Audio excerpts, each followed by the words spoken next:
అందరూ మోసాలు చేస్తున్నారు నిజమేనా? ఓ ఆయన అది నాకు మొన్న ఇన్స్టాగ్రామ్ స్టోరీ కూడా పెట్టాం బ్రో, రీల్ కూడా. అడిగిన వాడు అందరూ నేను ఇంకివ్వను డబ్బులు, నేను ఎవ్వడికి ఇవ్వను డబ్బులు.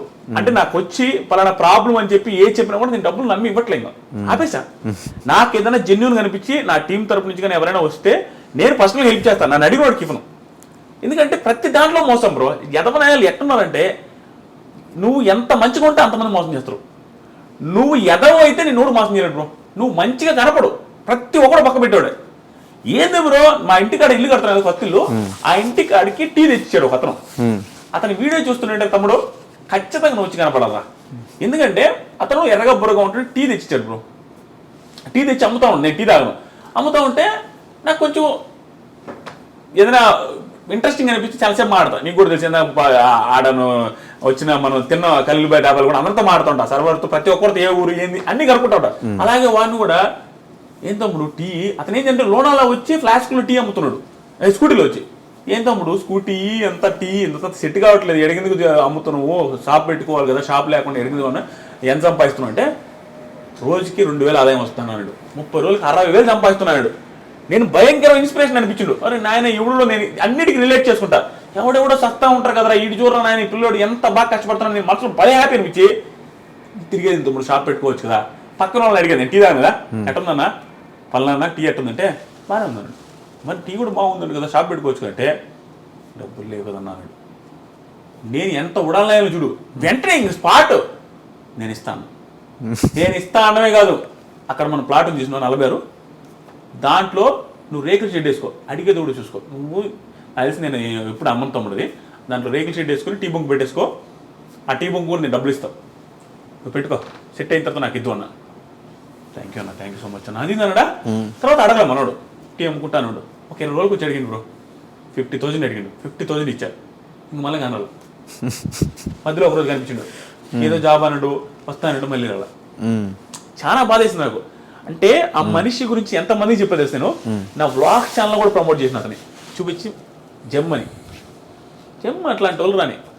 కానీ అలాంటి పర్సన్స్ హ్యాండ్ ఇచ్చినప్పుడు నిజంగా జెన్యున్గా కూడా వచ్చి వెళ్ళిపడితే వద్దురా దండం ఇలా ఎవరిని నమ్మకూడదు అని నిజంగా హెల్ప్ చేయాలని వాడికి హెల్ప్ చేయలేకపోతాం. అట్లా అయిపోతుంది. ఇట్లాంటి నాకు ఇన్నేని బ్రో, నేను హెల్ప్ చేస్తే చాలు, నేను ఎవరు నమ్మినా కూడా వాడు భస్మం.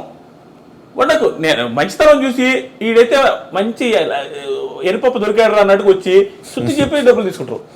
ఏముండదు. ఒకడైతే నా రూమ్లో ఇంట్లో పడుకుంటా ఉంటారు, రేకుల షెడ్లో ఏసీ ఉంటుంది, ఆ రూమ్లో పడుకుంటా ఉండదు. 2 రూపాయలు స్టూడియో ఒకప్పుడు అందరు రివ్యూ చూసి తెలుసు.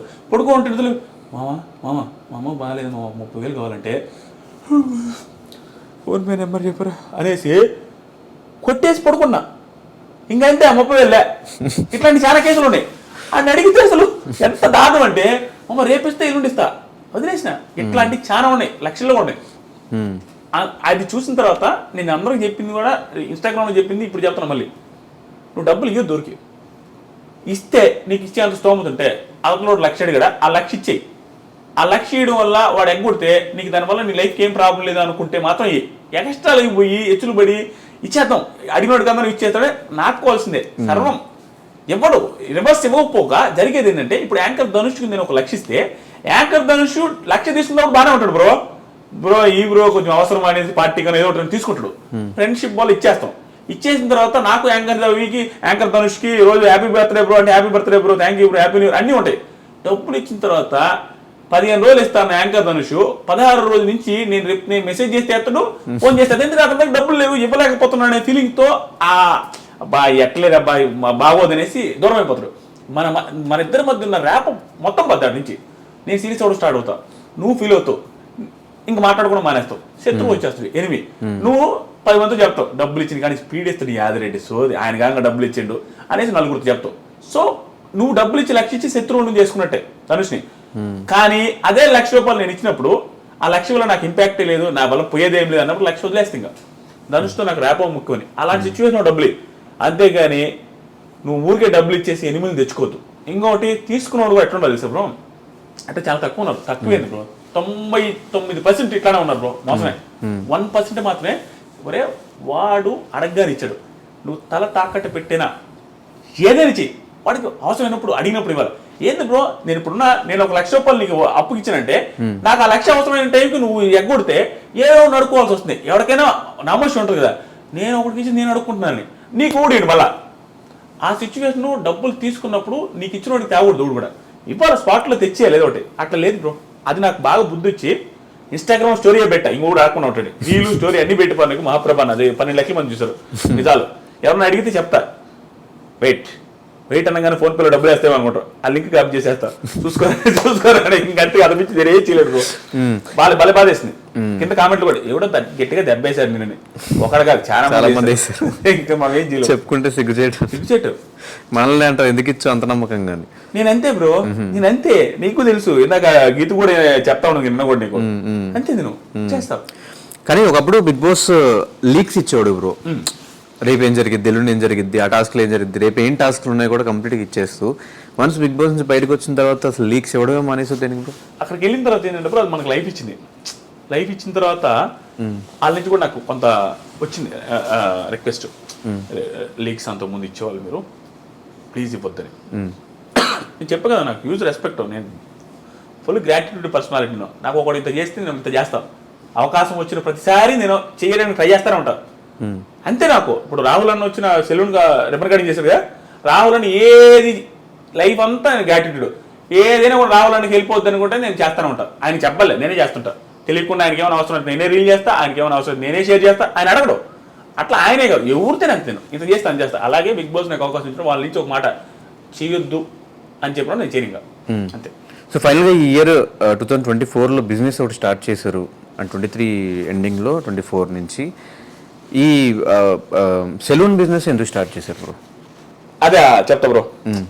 నాకు 2 బిజినెస్ బ్రో, బిజినెస్ ఐడియాలు కూడా ఇస్తాం మన వాళ్ళకి. ఏంటంటే నాకు ఒక బిజినెస్ వచ్చి సెలూన్ ఫస్ట్ నుంచి, ఎందుకో నేను చెప్తా. 2 వచ్చి కారు వాష్ ఒకటి, 3 వచ్చేసరికి ఏదైనా రెస్టారెంట్ లాంటిది ఏదైనా ఫుడ్ రిలేటెడ్ ఏదైనా పెట్టుకుందాం. ఆ 3 ఎప్పటి నుంచి అనమాట 2018 నేను డబ్బులు సంపాదించడం స్టార్ట్ అయినప్పటి నుంచి ఈ 3 ఒకటి పెట్టుకుందామని ఉంది. ఎందుకంటే అది లైఫ్ లాంగ్ ఎప్పుడు ఉంటుందని అనిపించింది. ఎందుకంటే కారు వాష్ నేను ఎక్కడికి వెళ్ళినా కార్లో అక్కడ వెయిటింగ్లో ఉంటాయి, ఆడు వాష్ చేసేసరికి మనం ఒక అరగంట 2 గంటలు ఆగాల. సో అలాంటి సిచ్యువేషన్లో నేను ఫేస్ చేసిన కాబట్టి కారు వాష్ పెడితే జరుగుద్ది అనేసి నాకు అనిపించింది. సెలూన్ నువ్వు ఈ ఊడికైనా ఏ బిజినెస్ అయినా లాస్ రావచ్చు, loss in the sense customers లేకపోవడం, డబ్బులేని కాదు నేను చెప్పేది, కస్టమర్స్ లేకపోవడం జరగవచ్చు. కానీ సెలూన్ బిజినెస్లో కస్టమర్ లేకుండా ఉండదు, ఎవరికైనా పెరగాల్సిందే, ఎంటుకలు రావాల్సిందే, గడ్డం రావాల్సిందే, కటింగ్ జరగాల్సిందే, నాన్ సీజనల్ బిజినెస్. సో దాని మీద నాకు ఉండింది. సో ఆ 2 ఒకటి పెడదాం అనుకున్నాను. కార్ వాష్ ప్లాన్ కూడా వెరీ సూన్ ఉంది, ఫ్యూచర్లో ఎప్పుడో ఒకటి పెట్టాలా. హోటల్ కూడా ఉంది, అన్ని రోజులు బాగుంటే ముందు పెడతా. సెలూన్ పెట్టడానికి రీజన్ వచ్చేసరికి ఇది మంచి బిజినెస్. ఎందుకంటే చెప్పాను ఆలోచించి పెట్టుకోవాలి, ఏదైనా కూడా మళ్ళీ బ్యాక్కి వెళ్ళకూడదు, ఏది వేసినా 100 రకాలుగా ఆలోచించి జాగ్రత్తగా చేసుకోవాలి. సో అందుకని నేనే సెలూన్లో కూర్చొని విజయవాడ లోటస్ ల్యాండ్ మార్క్లో కూర్చొని 24 గంటలు ఆడే ఉంటాం. పెట్టామంటే సక్సెస్ చేసుకోవాలి, జాగ్రత్త చేసుకోవాలి బ్రో. మన బిజినెస్ మనమే సక్సెస్ చేసుకోవాలి, మన బిజినెస్ మనమే దగ్గర ఉండి చూసుకోవాలి. అలా చేసా. సెలూన్లో కూడా ఇంకొక వన్ ఆఫ్ ది రీజన్స్ ఏంటంటే, నేను ఏ బిజినెస్ పెట్టినా ఏది పెట్టినా నేను ఏందాక 100 మంది నేను చెప్పాను చూస్తారా హెల్ప్ చేస్తాను, అది నాకు ఉండలే. ఎప్పుడు నా మనసులో ఎప్పుడు అనుకుంటానమాట, నేను హెల్ప్ చేస్తానమాట. ఇప్పుడు నేను ఏందా చెప్పాను, జనాలు డబ్బులు నేను అడిగినోడికి నాకు కష్టాల్లో ఉన్నాడు అనుకున్నాను, అడగకపోయిన ఇస్తాను, నేను ఇస్తాను, నేను కనుక్కొని ఇస్తాను. అంతేగాని వచ్చిన అడిగిన రకం నేను అసలు నేను అలా ఫిక్స్ అయినా. ఆ 100 మందికి కాదు, 100 మంది కంటే ఎక్కువ మందికి హెల్ప్ చేస్తాను. ఇక్కడ సెలూన్ వల్ల ఇప్పుడు నేను ప్రస్తుతానికి ఒక 17 నుంచి 18 మందికి ఆల్రెడీ లైఫ్ ఏంటంటే నేను పెట్టుకోగానే లైఫ్ మారిపోద్ది అంటారా వడాలని అనుకోవచ్చు. నేను ఎంప్లాయ్మెంట్ ఇచ్చానంటే లైఫే కదా బ్రో. సో 17-18 మందికి ఆల్రెడీ ఇచ్చాను. నా చుట్టుపక్కల ఉన్న వాళ్ళకి అందరికి ఆల్రెడీ ఇచ్చానని చాలా మందికి తెలుసు, వాళ్ళకి తెలుసది. ఆల్మోస్ట్ ఇప్పటికి చాలా మందికి ఇచ్చా. ఇక ముందు నేను ఎదిగే కొద్ది నాతో చాలా మంది ఎదుగుతారు బ్రో. నేనేం చెప్తానంటే బిగ్ బాస్ రివ్యూస్ ఊరికే వస్తున్నాయి, రివ్యూస్ చేస్తారు, రివ్యూస్ అని నెగిటివ్ అంటారు బ్రో. ఎందుకు బ్రో నెగిటివ్ నాకు అర్థం కదా. రివ్యూస్ అనేది ఒక కేటగిరీకి వచ్చేసింది. దానివల్ల వాళ్ళ ఫ్యామిలీస్ ఆ తర్వాత వాళ్ళ కింద పనిచేసే వాళ్ళందరూ బతుకుతున్నారు బ్రో. వాడు సక్సెస్ అయ్యాడని బిజినెస్ పెడితే ఆటోమేటిక్గా వేరే వాళ్ళు బతుకుతారు, అందరికి ప్లస్ అవుతుంది తెలియకుండా. ఒక కేటగిరీ ఏర్పడిపోయింది, వాళ్ళ చాలా మంది బతుకుతున్నారు. అంతే ఇప్పుడు వాళ్ళే బతుకుతున్నారు కదా. పని బతికితే ఏమైంది బ్రో, జాబులు లేక సస్తా ఉంటారు చాలా మంది, జాబులు వదిలేని. వాడికి సెల్ఫ్ ఎంప్లాయ్మెంట్ క్రియేట్ చేసుకుని బతుకుతున్నప్పుడు వాడి మీద ఎందుకు పడి ఆడవడం, ఏ రివ్యూవర్ మీదైనా కష్టం, ఏది కష్టపడకుండా రాదు. సో కాబట్టి నేను ఎదిగే కొద్దీ నాతో పాటు 10 మంది ఎదుగుతూనే ఉంటారు. నాకు ఆ మైండ్ సెట్ ఎప్పటికీ ఉంటుంది.